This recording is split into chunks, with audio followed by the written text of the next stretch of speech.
오늘 학계에 있는 말씀에서 네 행위를 살펴볼지어다. Consider your ways.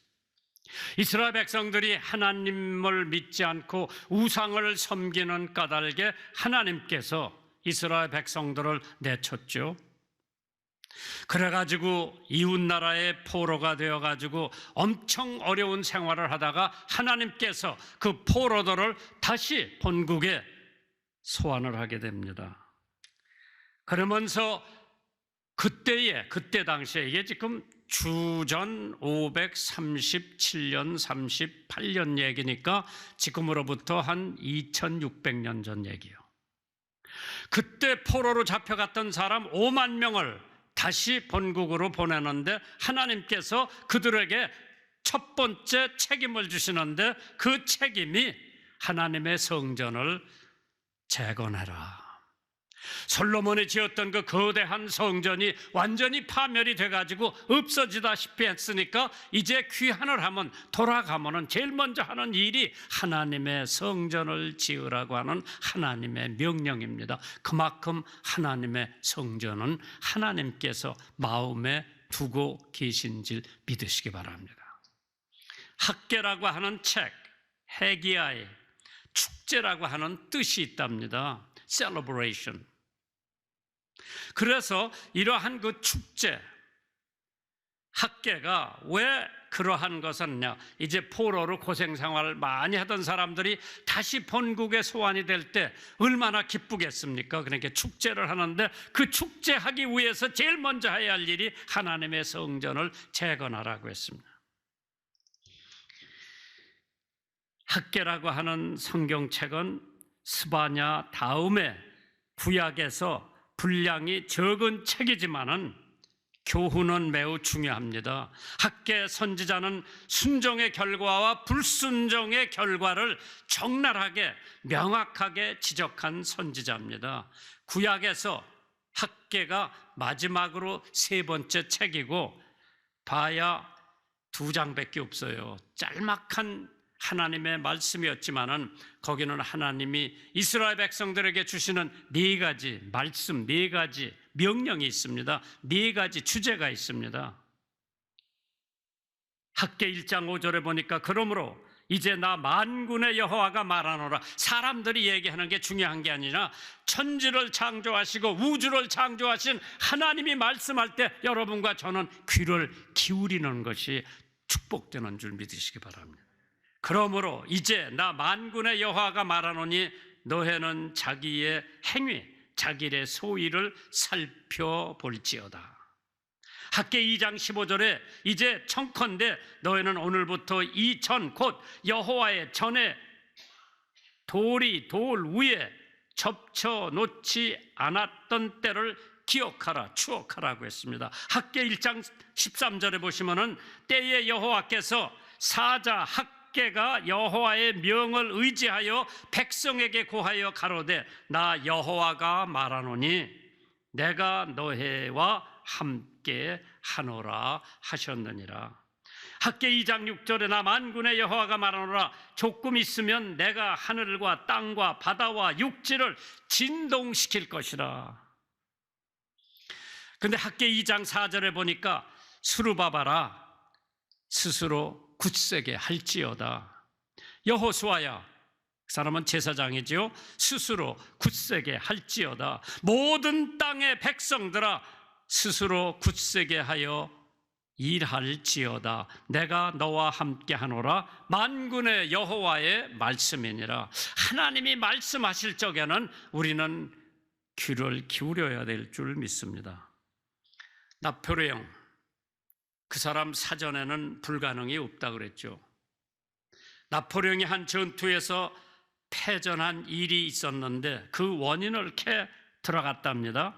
한 기병 대대가 늦게 도착하여 작전에 차질이 있음을 알아냈고 그 대대가 늦어진 것은 소속 중대 하나가 늦어진 것이고 그 중대가 늦어진 것은 결국 한 분대장이 탄 말에 발급, 그러니까 말 그 징 있죠. 그 마제의 진에 못 하나가 빠진 것이 패전의 원인이었다고 했습니다. 작은 일이죠. 작은 못 하나를 소홀히 한 것이 패전의 큰 쓴 잔을 마시게 된 것이라고 합니다. 우리는 흔히 작은 것을 작다고 생각하여 소홀히 느낄 때가 있습니다. 그러나 하나님 앞에서 작은 거나 큰 거나 구별이 없습니다. 하나님은 모든 것이 다 중요하다고 우리들에게 교훈을 하시고 계십니다. 그러므로 예수님께서 가난한 과부의 엽전 2 렙든이 하늘에서 가장 크고 어린 소자 하나에게 귀하다고 했습니다. 참새 한 마리도 하나님 허락 없이는 떨어지지 않는다고 하셨고, 남은 부스러기도 버리지 말라고 가르쳐 주셨습니다. 한 사람의 실수가 전체 움직임에 미치는 영향이 크고, 한 작은 일에 소홀함이 큰 실패로 이어진다고 하는 거 우리가 잘 명심해야 될 줄 믿습니다. 작은 시간, 작은 물질, 작은 일, 이것이 다 하나님이 주시는 큰 기회에 관계가 깊다는 것을 우리는 깨달아야 합니다. 마태복음 25장 27절에 그 주인이 이르되 잘하였도다 착하고 충성된 종아, 네가 작은 일에 충성하였음에 내가 많은 것으로 네게 맡기리니 네 주인의 즐거움에 참여할지어다. 오늘 본문에는 말씀을 근거로 첫 번째, 우리의 행위, 우리의 소위가 하나님의 일과의 어떠한 관계인가 한번 살펴보시기 바랍니다. 학개 1장 2절입니다. 만군의 여호와가 말하여 이르노라, 이 백성이 말하기를 여호와의 전을 건축할 시기가 이르지 아니하였다 하느니라. 하나님께서 이스라엘 백성들에게 돌아올 때 제일 먼저 가서 성전 재건해라고 그랬는데 사람들이 반대 의견을 냅니다. 재건할 시기가 아니다. 성경의 모든 것은 때가 있다고 했죠.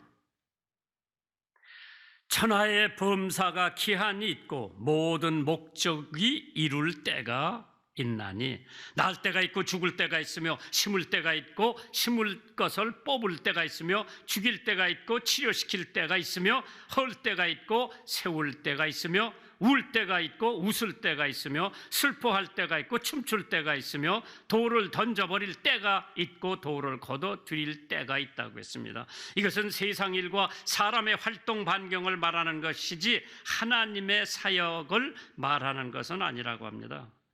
전도는 때를 가리지 말라고 했습니다. 때가 있든지 없든지 전도는 우리의 사명이라고 했습니다. 디모데후서 4장 2절에 너는 말씀을 전파하라. 때를 얻든지 못 얻든지 항상 힘쓰라. 범사의 오래 참음과 가르침으로 경책하며 경계하며 권하라고 했습니다. 기도도 쉬지 말고 하라고 그랬습니다. 때가 기도 할 때가 따로 있는 것이 아니라 쉬지 말고 기도하라. 오늘 있는 하나님과의 일에 대해서 관계는 그럼 첫 번째, 시기가 아니라 시대적 착각을 하고 있죠. 하나님의 일에는 시기가 따로 있는 것이 아닙니다. 기회나 시기를 놓치고 생명이나 사업이나 결혼이나 학업에 좋은 것을 놓친 인생이 얼마나 많은지 모릅니다. 제2차 세계대전 때 얘기입니다. 최전방에서 독일 병사들이 연합군 측에 많이 부상을 당했는데 병원으로 이송이 되자 이제 살았다고 안도의 한심을 쉬는 기쁨을 감추지 못했던 독일 병사들이 있는가 하면은, 그때 병사 하나가 너무 출혈이 심해가지고 피를 수혈하지 않으면 반드시 그 독일 군인은 죽게 돼 있다고 합니다. 그래서 의사들이 그에게 피를 수혈하려고 하니까 그 독일 군인이 뭐라고 물어본 거 아니? 그 피가 영국 군인의 피입니까? 물어보니까 그렇소. 건강한 영국인의 피요. 당신은 수혈을 하지 않으면 생명이 위험하오 라고 의사가 말하니까 독일 병사가 더욱 굳은 표정으로 나는 차라리 죽겠다 그랬어요. 영국군의 피는 받지 않는다 그랬어요. 그 사람은 죽었어요. 얼마나 어리석은 사람이. 히브리서 9장 22절에 율법을 쫓아 그의 모든 물건이 피로서 정결케 되나니, 다 같이 따라서 하세요. 피 흘림 없이는 사함이 없느니라. 예수 그리스도가 십자가에서 피 흘리지 아니하셨다면 나 같은 죄인은 지옥밖에 갈 수가 없습니다. 그러나 그 피에 보혈의 공로로 내가 믿음으로 마음속에 영접을 했기 때문에 저는 하나님 보시기에 의로운 사람이 됐고 천국의 백성이 된 줄 믿으시기 바랍니다. 에베소서 1장 7절에 우리가 그리스도 안에 그의 은혜의 풍성함을 따라 그의 피, 예수의 피로 말미암아 구속, 곧 죄사함을 받았느니라. 누구의 피 때문에? 예수님의 피 때문에 나는 죄에서 구속함을 받았다고 그랬어요. 많은 사람들이 자기 사명적인 착각을 하고 있습니다. 학개 1장 4절에 보시면 이 성전이 황무하였거늘 너희가 이때에 판벽한 집에 거하는 것이 가하냐. 지붕도 다 해놨고 완벽한 집에서 나는 거하면서 하나님의 성전은 황폐되고 황무지에 그대로 방치되어 있다고 하는 게 옳으냐 그르냐, 하나님께서 학개라고 하는 선지자를 통해서 이스라엘 백성들에게 하신 질문입니다. 이 성전이 황무하였거늘 너희가 이때에 판벽한 집에 거하는 것이 옳으냐 가하냐 물어보셨어요. 우리가 이 세상에 태어난 목적이 있다면 반드시 그 목적이나 사명의 뜻을 이루기 위해서 하나님께서 나와 여러분을 이 땅에 보내셨습니다. 그런데 우리는 지금 허송세월하지는 않나? 그렇다면 지금이라도 그 사명과 목적을 찾아 실천에 옮겨야 될 줄 믿습니다. 두 번째로 내 행위, 내 소위가 내 인생의 삶과의 어떠한 관계가 있는지 한번 살펴봐야 된다. 학개 1장 5절 6절에 그러므로 이제 나 만군의 여호와가 말하노니 너희는 자기 소위를 살펴볼지어다. 너희가 많이 뿌릴지라도 수입이 적으며 먹을지라도 배부르지 못하며 마실지라도 흡족하지 못하며 입어도 따뜻하지 못하며 일꾼이 삭슬 받아도 그것을 구멍 뚫어진 전대에 넣음이 되느니라. 인생은 의식주를 위해서 일생 동안 수고하고 노력하고 교육받고 있습니다. 우리들의 삶이 중요하기 때문이죠. 그러나 잠시 사는 인생을 위해서 우리가 그렇게 많은 시간을 투자하고 정력과 노력을 투자하고 아끼지 않지만은 영원히 살기 위해서, 영생을 위해서 별로 시간도 노력도 하지 않는 많은 사람들이 얼마나 많고 어리석은가 한 번 정도는 생각해 봐야 됩니다. 많이 뿌려도 소득이 적다. 씨가 나빠서가 아닙니다. 땅이 나빠서가 아닙니다. 뿌리는 사람이 잘못한 것인가 한번 생각해 보세요. 마태복음 6장에 공중의 새를 보라, 심지도 않고 거두지도 않고 창고에 모아 들이지도 아니하되 너의 천부께서, 하나님 아버지께서 기르시나니 너희는 이것들보다 귀하지 아니하냐. 자, 이사야서 55장에 이런 말씀이 있어요. 너의 목마른 자들아 물러나오라. 돈 없는 자도 오라. 너희가 와서 사먹되 돈 없이 값없이 와서 포도주와 젖을 사라. 너희가 어찌하여 양식 아닌 것을 위하여 은을 달아주며 배부르게 못할 것을 위하여 수고하느냐. 나를 청종하라. 내 말을 들으라. 그리하면 너희가 좋은 것을 먹으며 너의 마음이 기름진 것으로 즐거움을 얻으리라. 하나님의 말씀이에요. 모든 것을 비판하기를 좋아하는 사람들이 우리 주변에 많이 있습니다. 한 번은 빌리그램 목사님에게 어떤 사람이 이러한 질문을 하더랍니다. 부흥회에 대한 질문인데 목사님, 그 사람이 빌리그램 목사님한테 저는 솔직히 부흥회와 같은 행사들이 별 효과가 없다고 생각합니다. 그 자리에 모인 사람들이 당장이라도 새 사람이 된 것처럼 말하고 행동하지만 그 다음 날이 되면 어떻습니까? 머지않아 다시 원래대로 돌아가지 않습니까? 아주 일시적인 효과는 있겠지만은 길어야 1년도 가지 않을 것 같습니다. 비난을 할 때 빌리그램 목사님 그 질문에 대답을 이렇게 했어요. 목마를 때 물을 마셔야 합니다. 하지만 어떻습니까? 곧 다시 또 목마르죠. 그럴 땐 다시 물을 마시는 게 정답이 아니겠습니까? 그렇게 주님을 점점 알아가고 삶이 조금씩 변화되어 갑니다. 그리고 어느 순간 더 이상 목이 마르지 않게 될 것입니다. 그것이 바로 주님이 우리에게 약속하신 생수라고 생각합니다. 성령이 목마름을 느끼는 것은 계속 반복되어지는 의미 없는 시간 아닙니다. 그것은 우리를 더욱 주님께로 가까이 인도하여 주시는 뜻깊은 시간입니다. 목마를 땐 우리의 영적인 갈급함을 해결해 주실 주님께 구하십시오. 그리고 영적 갈급함을 영원히 목마르지 않는 생수로 채워 주시기를 바랍니다. 때로는 코로나나 어떤 질병 때문에 억눌리고 우울증이 생기고 왜 나는 하나님께서 이러한 못된 병을 앓게 하시나 어떤 데는 불만도 있지만은 그럴 때 찬송하세요. 내 주를 가까이 하려 하면 십자가 짐 같은 고생이나 저 높은 곳을 향하여 날마다 나아갑니다. 나 같은 죄인 살리신 그러한 찬송을 부르면서 요한복음 7장 37절에 있는 말씀처럼 명절 끝날 곧 큰 날에 예수께서 외쳐 가라사대 누구든지 목마르거든 내게로 와서 마시라고 외치셨습니다. 오늘 우리들은 많은 갈증을 안고 있습니다. 갈증이 없는 사람이 없습니다. 돈의 갈증, 명예의 갈증, 이성의 갈증, 많은 갈증들을 가지고 생활하지만은 그때마다 그 갈증을 메꿔줄 수 있는 생수를 우리들에게 공급해 줄 수 있는 예수님을 한번 만나보세요.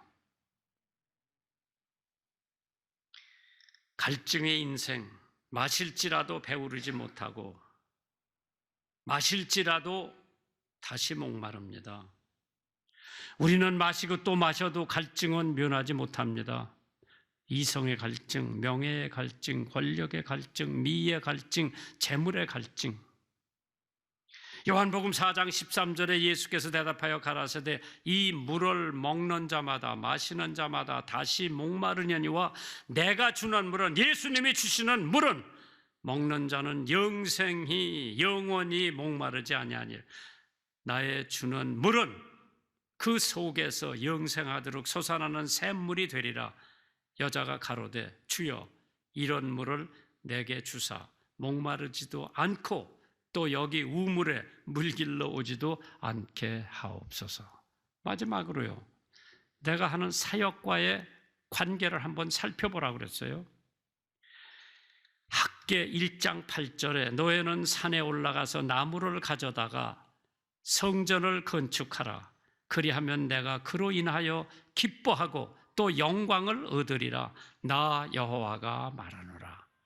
성전이 필요 없으면 하나님이 왜 성전을 지으라고 했겠어요? 포로 생활에서 돌아온 사람들이 시청도 지어야 되고 경찰서도 지어야 되고 학교도 지어야 되고 자기 사는 집도 지어야 되는데 뭐 성전이 그렇게 급해서 돌아온 사람들에게 제일 먼저 성전을 건축하라고 그랬겠어요? 하나님은 그 성전을 그렇게 중요하게 생각하고 계시다는 것만 오늘 설교에서 명심하시기 바랍니다. 하나님께서 이스라엘 백성들에게 노력의 필요를 피역하셨어요. 산에 올라가서 힘들지만은 나무를 잘라다가 내 성전을 지어라. 산에 올라가서. 왜? 거리에서는 나무가 없어요. 산에 올라가야 돼. 광교산에 올라가야 돼. 거기서 나무를 비워다가 내 집을 지어라. 물건이 필요하죠. 나무를 가져다가 돈 주고 사야 할 것인데 노동력이 필요합니다. 산에 가서 나무 잘라다가. 성전의 필요, 아무거나 짓는 것이 아니라 하나님의 성전을 건축하라고 그러셨죠. 기술이 필요하고 정성이 필요하고 시간이 필요하고 노력이 필요하고 많은 물질이 필요합니다. 에베소서 2장 19절에 그러므로 이제부터 너희가 외인도 아니요 손도 아니요 오직 성도들과 동일한 시민이요 하나님의 권속이라. 너희는 사도들과 선지자들의 터 위에 세우심을 입은 자라. 그리스도 예수께서 친히 모퉁이 돌이 되셨느니라.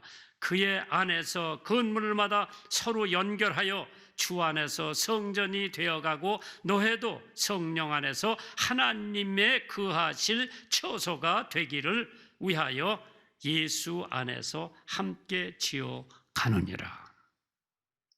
하나님의 성전이 필요해서 산에 가서 나무 잘라다가 내 성전을 지어라.